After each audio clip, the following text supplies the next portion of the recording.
एकीकडे महापालिकेच्या सगळ्या निवडणूक आहेत, दोन्ही राष्ट्रवादी एकत्रित लढत आहेत पुणे पिंपरी चिंचवड. काय कशा संदर्भात भेट घेतली याची? आमच्या निवडणूक तर संपलेल्या आहेत. मी दुसऱ्या कामाने आलो होतो आणि आल्यानंतर कळालं की दादा आहेत म्हणून. मग त्यांच्या PNला फोन केला तर वेळ त्यांनी दिला. माझा मागचाच प्रश्न होता की तो पाणी पुरवठ्याचा जो विषय होता, जे 8-10 दिवसाला पाणी येतं, आणि दादांनी आत्ताच बीडच्या भाषणामध्ये सांगितलं होतं की आपण 1-2 दिवसाला ते आपण चालू करू.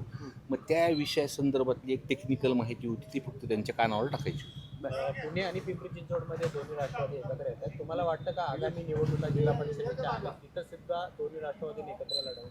नाही, मी एवढा मोठा नाही आहे, पण आमच्यासारख्या लहान कार्यकर्त्याला जे पवार कुटुंबाची एक निष्ठ राहिलेलो आहेत आम्ही, आम्हाला तर कधीसुद्धा एकत्र झाला आनंद असतो. दोन्ही राष्ट्रवादी एकत्र आल्यानंतर फायदा होईल आपल्याला देखील पंचायत समिती जिल्हा जिल्हा परिषद परिषद त्या निवडणुकांनी नाही, ताकदच वाढेल.